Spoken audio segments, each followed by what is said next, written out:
السلامة، مرحبا بكم في زعمش طيب اثنين. اليوم ان شاء الله باش نحضروا مع بعضنا الليبانيز. لهنا الليبانيز باش نعملوها باللوز. بالنسبة للطبقة الأولى اللي هي تكون بات سابلي، حاجتنا 200 جرام فرينة، 60 جرام سكر محور، 100 جرام مارغرين عظمة، وشوية ماء بارد. للطبقة الثانية لهنا باش نحطو حاجتنا 250 جرام بسكوي نرحيوها، عظمتين، لهنا شحور ولا عسل. لهنا باش نعملو شحور كاس تاع سكر عليه 2 كيسان ماء، نخليهم يغليو وبعد نزيدوهم عصرة قارص حتى لوين يولي خاثر. لهنا حاجتنا 200 جرام لوز، ومغرفتين ولا 3 مغرف معجون متاع كرموس. نبداو نحضروا الطبقة الأولى. ناخذ الفرينة ونزيدوها السكر المحور، نخلطوا مع بعضو، ونزيدو لهنا المارغرين وندخلوها في الفرينة بطرف الصوابع. وتوا بعد ما بسسنا الفرينة بالزبدة نزيدو العظمة ونلمو بها العجين. هنا لمان ماهوش عجنان. وتوا باش نزيدو غرفتين ماء باش نلمو بها اكثر العجينة، وطوعنا في الحلان.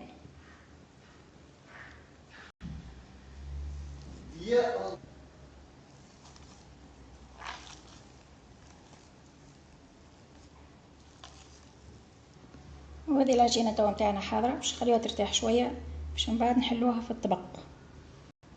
ناخذ الطبق باش نحطوه في الفور، ونحطو البات ونحلوها إبسار ما يكونش كبير برشا، تقريبا 3 مليمتر. وتوا نعقبوها شوية فرشيطة، ندخلوها للفور حتى لوين تشد روحها شوية، حكاية 4 دراج. نخليو البات سابلي في الفور، وناخذ نحضروا الطبقة الثانية اللي هي كما قلت بسكوي 250 جرام نرحيوها، ونزيدو عليهم عظمتين.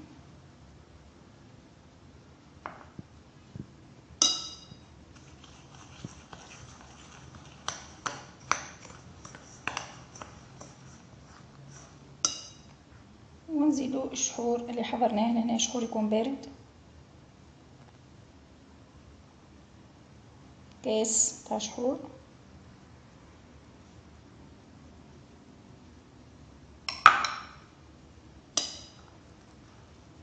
ونخلطو. نجمو نزيدو لهنا مغرفتين نتاع زهر ولا روح اللوز اذا كان عندنا روح اللوز، يعطي بنة للليبانيز. وهذا تو الخليط حاضر، نخليوه على جنب ونمشيو نرجعو للبات سابلي اللي في الفور.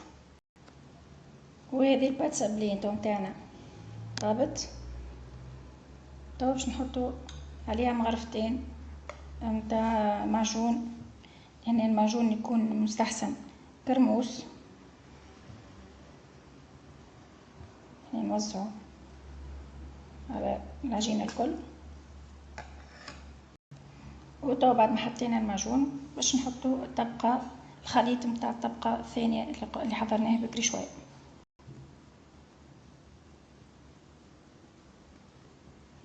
لهنا نحطو نحاولو في البلايص الكل، نغطيو الطبقة الأولى والمعجون.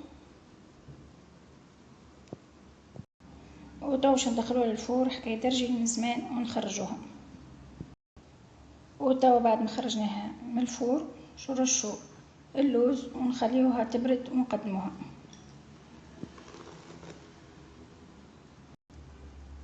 وهذه هي الليبانيز نتاعنا، تو بقانا كنقدموها خليوها تبرد نقصوها وبعد نقدموها. وهذه هي الليبانيز تاعنا، ليبانيز باللوز. في مناطق اخرى يقولوا لها دهشة، دهشة باللوز. كنت معكم الأدمين سامية، وإلى اللقاء في وصفة قادمة إن شاء الله.